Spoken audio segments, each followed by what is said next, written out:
Wrastor is one of the hardest characters in Rivals 2, both to just pick up and to master at top level. His unique kit is a constant threat in the meta, since the counterplay that you need to apply against him isn't necessarily familiar or transferable from other matchups. Today, I want to make these problems a little bit easier, both for players maining Wrastor and for players finding themselves fighting against Wrastor frequently, by flying through Wrastor's matchup chart. You're probably thinking, what the balls?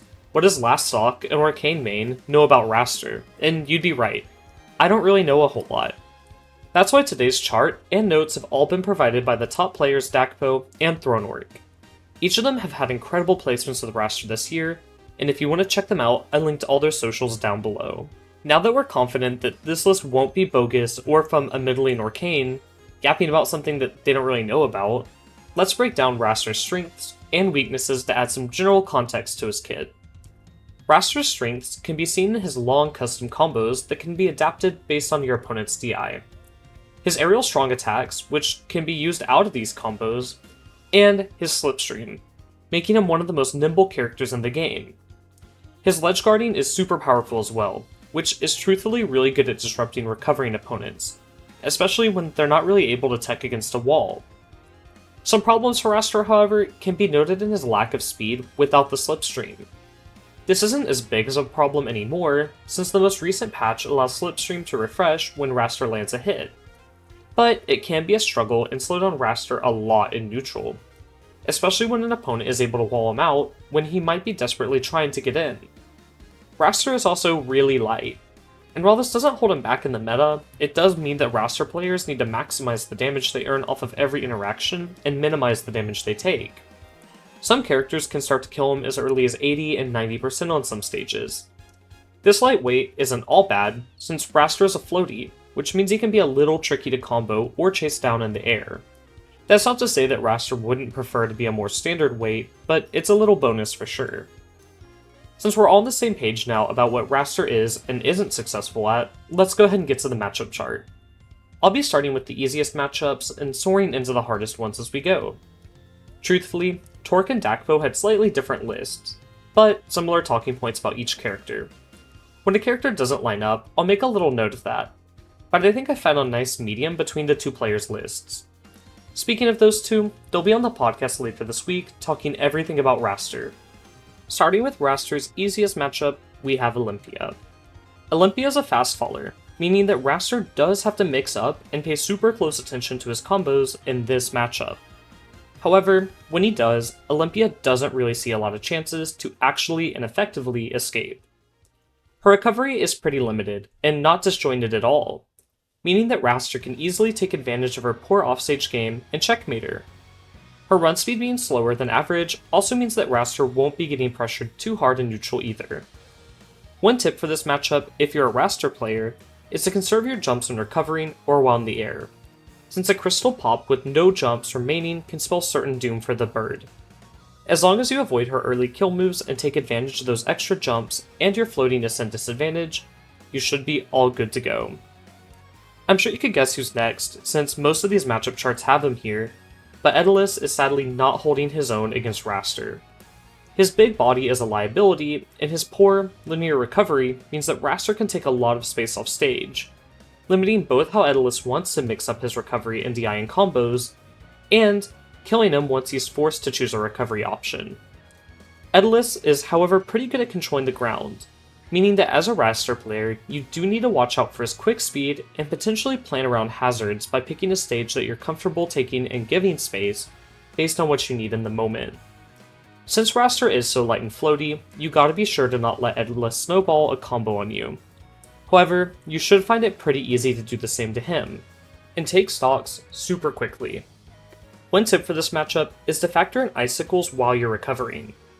If you use all your jumps or don't recover against the wall, icicles can really mess up your trajectory.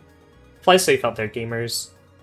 Loxodon is up next, and he really suffers in both disadvantage due to being heavy and a big body, as well as off stage due to his limited recovery options, and Wrastor excels at comboing and forcing people deep off stage and confirming kills after he places them there, as we mentioned with Daedalus. This is big, bad news for the elephant friend, but it's not all doom and gloom for Lox. since Locksnot has a lot of anti-airs and a big axe that can keep Wrastor out. This means that Wrastor will prefer to play a bit more grounded in this matchup, worsening his neutral. But at top level, that's a trade that he's willing to make for his big advantage state here. Locks also hits super hard and can blow Wrastor up off stage, but as long as you've practiced your recovery routes and you know Locksnot's threat range, it really shouldn't be all that scary. Finally, to cap off our heavy trio, we have everyone's bestie Crag. Crag is one of those weird matchups that's kinda hard to rank, since both Dakpo and Torque noted that there's some sets where a Crag player plays a little better and blows Wrastor away. He's got big moves and high kill power, but as long as you hold your ground as Wrastor, your combos, your neutral with Slipstream, and your ledge guarding should net you more reward, at least on paper. As I mentioned, this doesn't always work out that way, but Crag's needing to either use a telegraphed lunge or sit on Pitler while recovering means that Wrastor has a lot of time to line up ledge guards. A big weakness of Crag's in general is being gimped at early percents, so as long as the Wrastor player is in position, there shouldn't be any trouble stealing stocks early.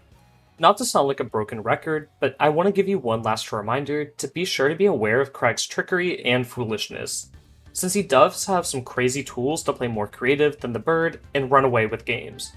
As long as you're aware of things like cargo throw, you should be safe.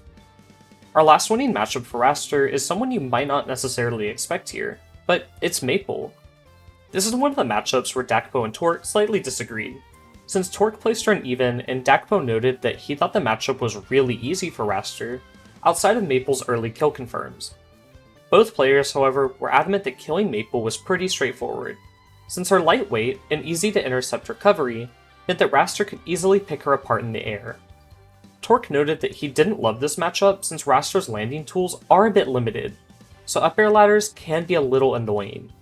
But he also added that she's one of the easier characters to find grabs on, since parrying Lily is pretty straightforward, but that Lily wants to be out and about in this matchup since it's what opens up so many combo routes for Maple against the bird.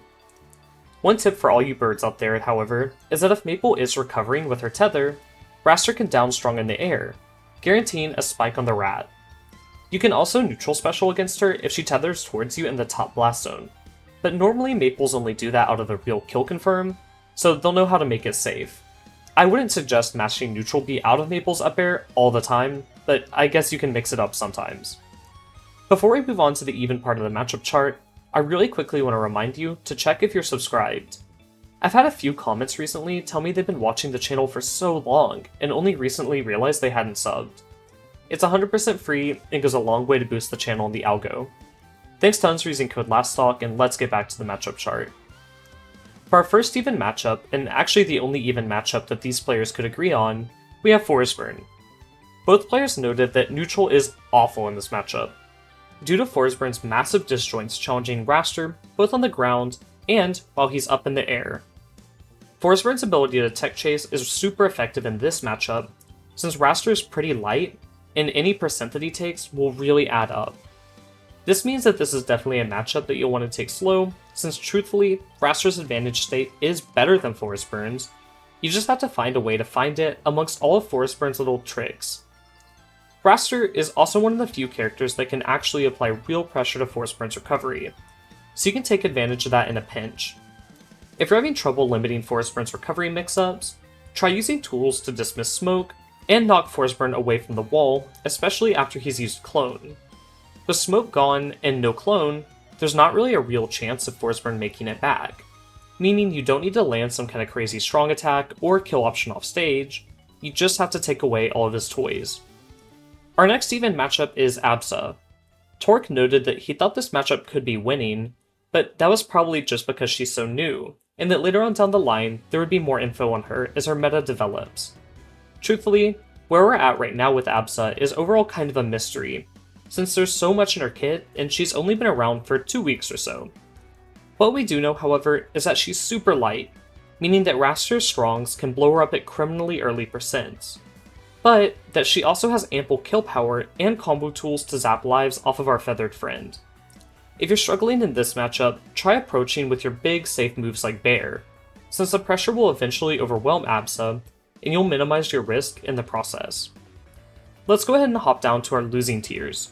Between you and me, this is where Dakpo and Torque had the most differing opinions, since each of them identified different problems in each matchup and rated them differently based on how bad they perceived those problems to be.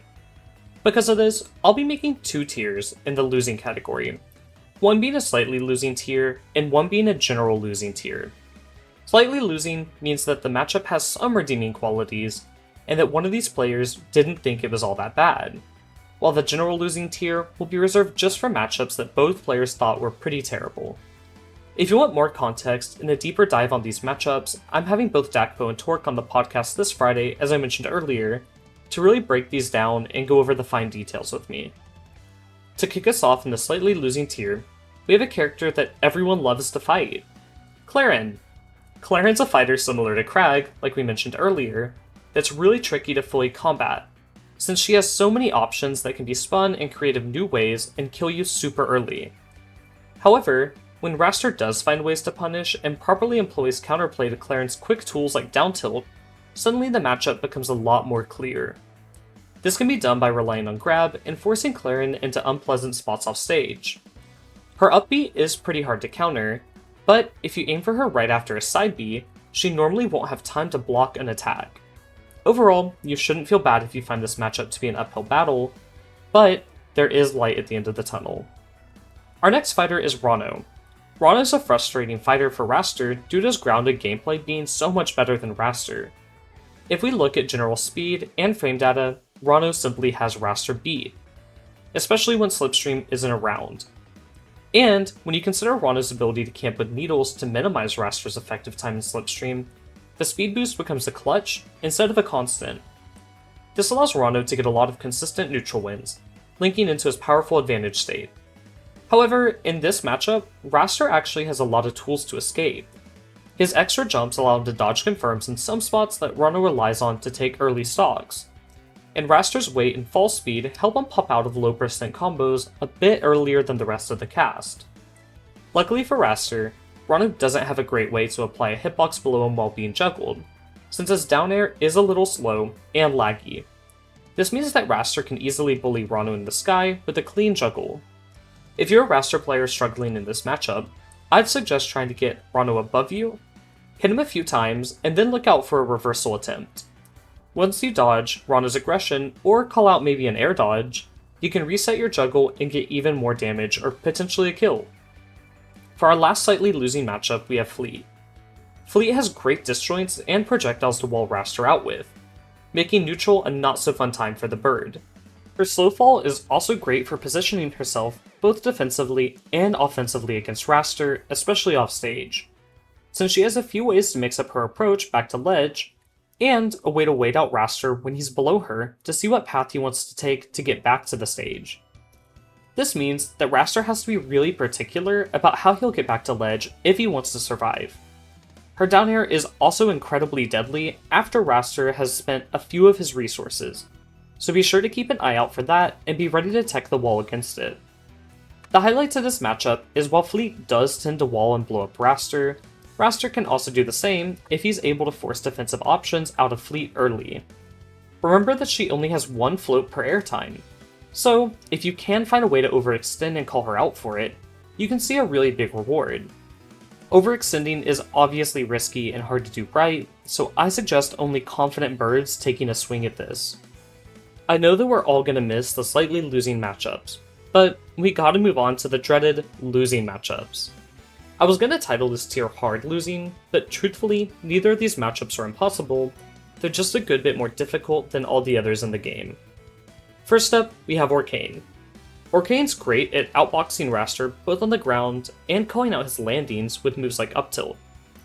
Bubbles obviously can't be blocked or parried in the air either, so this forces Wrastor to stay grounded in some spots, which is where Orcane excels at, as I mentioned.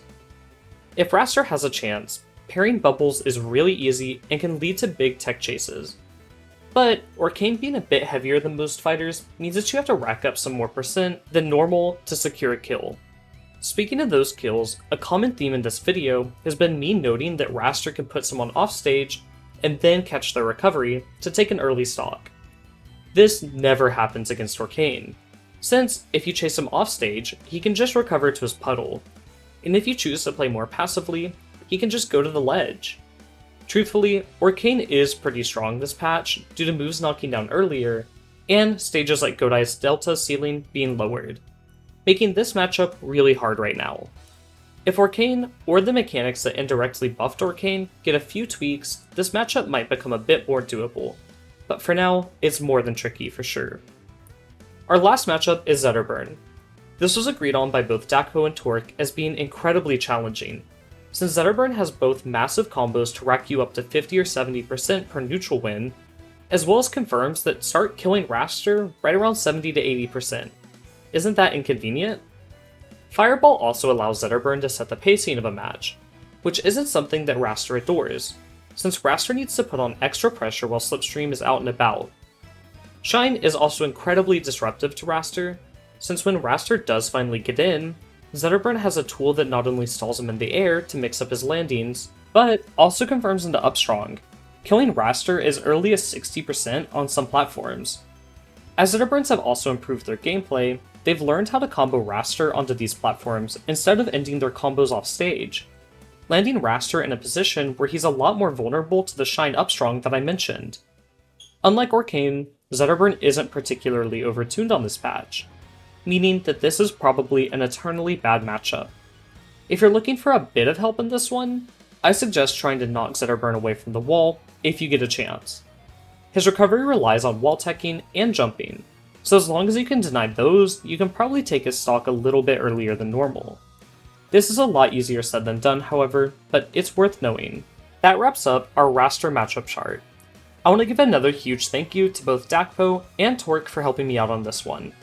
It wouldn't have been possible without them, and truthfully, Wrastor is one of my favorite characters to both play and watch, so I'm really glad that I got a chance to feature them here on the channel. Both of their info will all be linked down below, so if you want to see more peak Wrastor gameplay, or just want to keep up with two of my favorite competitors, go ahead and check them out. They'll both be on the podcast later on this week, so be sure to tune in to get all the juicy details on everyone's favorite bird. If you're still here, thanks so much for watching. I'm making a community tier list next week, and I have a form link down below where you can give me all your fun little ratings. Until then, have a good one. Bye for now.